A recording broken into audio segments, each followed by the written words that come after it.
तो बच्चों, आज हम पढ़ रहे हैं हमारा हिंदी पसंद का पाठ 8, जिसका नाम है यह सबसे कठिन समय नहीं। इसको लिखा है जया जादवानी ने। चलिए देखते हैं इस कविता के माध्यम से वह हमें क्या समझाना चाहती हैं।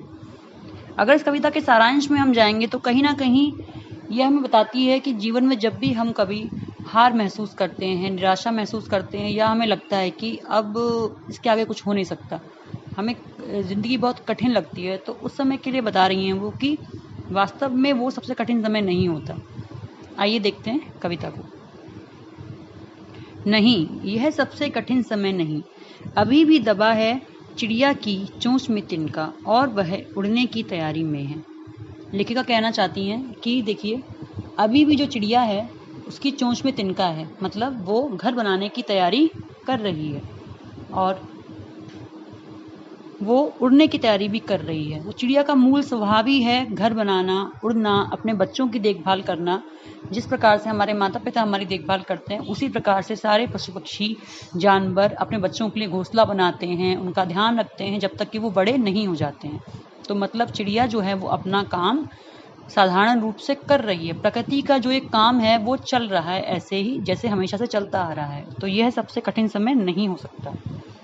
अभी भी झड़ती हुई पत्ती थामने को बैठा है हाथ एक। यहाँ पे जया जी ने थोड़ा सा प्रतीकात्मक भाषा का प्रयोग किया है, मतलब प्रतीक का प्रयोग किया है। इस तरीके समझ सकते हैं, झड़ती हुई पत्ती से मतलब है असहाय लोग, ऐसे लोग जिनको किसी की सहायता की जरूरत है। और थामने को बैठा है हाथ एक, तो जो वो हाथ है वो उन लोगों को दर्शाता है या उन लोगों का प्रतीक है जो किसी की सहायता करते हैं। जब भी इस समाज में लोगों को सहायता की ज़रूरत होती है तो कहीं ना कहीं उनकी सहायता करने के लिए कोई ना कोई आता है। अगर हम अपने जीवन की बात भी करें तो जीवन के कई समय में हमें लोगों की सहायता की ज़रूरत पड़ती है, चाहे वो आपकी भावनात्मक रूप से हो या और किसी रूप से हो, पैसे के रूप से हो, फ्रेंडशिप में, मित्रता में, हमेशा कोई ना कोई हमारी सहायता करता है। अगर हम कोरोना काल में देखें तो अभी कोरोना काल में लोगों ने पीएम फंड में कितना दान किया। ये कहीं ना कहीं उनकी सहायता है उन लोगों के लिए, उन असहाय लोगों के लिए जिनको उस समय उनकी मदद की ज़रूरत है। अभी भी भीड़ है स्टेशन पर, अभी भी एक रेलगाड़ी जाती है गंतव्य तक, जहाँ कोई कर रहा होगा प्रतीक्षा। देखिए, अभी भी भीड़ है स्टेशन पर, मतलब जो स्टेशन या रेलवे स्टेशन होते हैं वहाँ हमेशा अमूमन भीड़ ही रहती है। तो इस प्रकार से यह जो भीड़ है अभी भी है और इस स्टेशन पे अभी भी लोगों का आना जाना बना हुआ है गंतव्य की ओर, मतलब लोग अपने जहाँ वो जाना चाहते हैं उन जगहों पे वो जा रहे हैं और वो जो रेलगाड़ी है उनको उन जगहों पर पहुंचाने का कार्य कर रही है। तो यह काम एक सुलभ रूप से चल रहा है, मतलब लोग एक दूसरे से मिलजुल रहे हैं, एक दूसरे से बातचीत कर रहे हैं, रेलगाड़ी स्वाभाविक रूप से चल रही है, सारा काम अपने नियत रूप से हो रहा है। अभी भी कहता है कोई किसी को, जल्दी आ जाओ कि अब सूरज डूबने का वक्त हो गया। देखिए, सूरज डूबना जो होता है वो दिन के अंत होने का, एक दिन के खत्म होने का प्रतीक होता है। जब रात होती है तो हम सब अपने दिन भर के कामों को रोक देते हैं और आराम करते हैं, अपनी परिवार के संग टाइम बिताते हैं, समय उनको देते हैं, बहुत सारी बातें करते हैं। दिन भर लोग अलग अलग जगह काम करने जाते हैं, पर शाम को परिवार जब इकट्ठा होता है तो हम सब बातें करते हैं। इसी तरीके से जब आपके पापा मम्मी या भाई बहन ऑफिस जाते हैं, काम करने जाते हैं, तो शाम के टाइम आप सोचते हैं कि शायद पापा आने वाले होंगे, उनका आप इंतज़ार करते हैं। और कभी कभी जब देर हो जाती है तो थोड़ा सा चिंता भी करते हैं। तो अभी भी घर में कोई आपकी प्रतीक्षा कर रहा है, अभी भी कोई ना कोई आपका इंतज़ार कर रहा है कि कब आएंगे आप या आपके फादर या जो भी हो सकते हैं। तो ये काम भी स्वाभाविक रूप से चल रहा है। अभी भी लोग एक दूसरे की प्रतीक्षा में हैं, एक दूसरे से मिलजुल रहे हैं, सब कुछ कर रहे हैं जो एक नॉर्मल डेज में हम करते हैं। तो यह सबसे कठिन समय नहीं है। अभी कहा जाता है उस कथा का आखिरी हिस्सा जो बूढ़ी नानी सुना रही हैं सदियों से दुनिया के तमाम बच्चों को।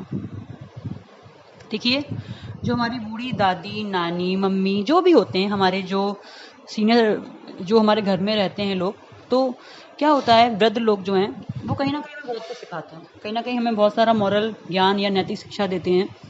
तो उन कहानियों के माध्यम से वो हमें बहुत कुछ सिखाने की कोशिश करते हैं। हम सभी ने अपने टाइम में कभी ना कभी ये कहानियाँ सुनी हैं।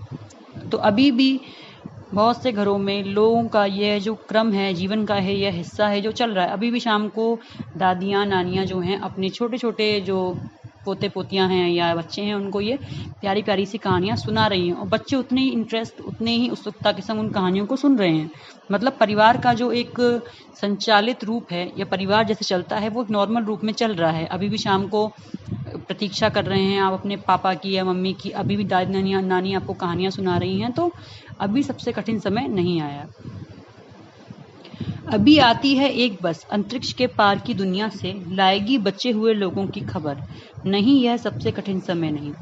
देखिए, जब भी हमें कहानियाँ सुनाई जाती हैं पुराने समय की, तो उसमें परियों की, राजकुमारों की, राक्षसों की, ये सब कहानियाँ होती हैं, क्योंकि वो सब फेरी टेल्स होती हैं बेसिकली, जिसमें कुछ जादू होता है, थोड़ा सा रोमांच होता है, बहुत मज़ा आता है सुनने में उन कहानियों को।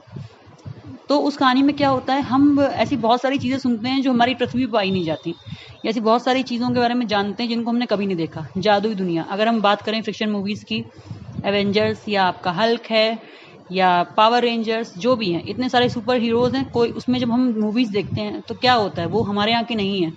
बहुत से ऐसे हैं जब कभी किसी और ग्रह वालों ने अटैक कर दिया, या थॉर है वो और किसी ग्रह का है। इस तरीके से और ग्रह के लोगों के बारे में हम जानते हैं। हो सकता है वो चीज़ें सच ना हो, पर वो चीज़ें अभी भी चल रही हैं। मतलब कि अपनी इमेजिनरी वर्ल्ड में हम ये सारी चीज़ें सुन रहे हैं। तो इस तरीके से जो चिड़िया है वो घोंसला बना रही है, रेलगाड़ी जो है वो लोगों को अपनी जगह पे छोड़ रही है, आपके घर परिवार में जो नॉर्मल चीज़ें होती हैं, डेली रूटीन जो है वो सब फॉलो किया जा रहा है। दादियाँ नानियाँ अभी भी घर में आपको कहानियाँ सुना रही हैं, अभी भी हम इमेजिनेशंस करते हैं, रात को चैन से सोते हैं। तो यह सबसे कठिन समय नहीं है। जब भी कभी जीवन में हमें लगता है कि सबसे कठिन समय है, तो हमें इस चीज़ पे ध्यान ज़रूर देना चाहिए कि क्या हमारा जीवन वैसे ही चल रहा है। जब तक हमें प्रोटेक्ट करने के लिए या हमारी सुरक्षा करने के लिए हमारे माता पिता हैं, हमें अच्छे से हर चीज़ मिल रही है, हम अच्छा महसूस कर रहे हैं, हमारे दोस्त हैं हमारी सहायता करने के लिए, तब तक हमारे जीवन में कठिन समय नहीं है। धन्यवाद।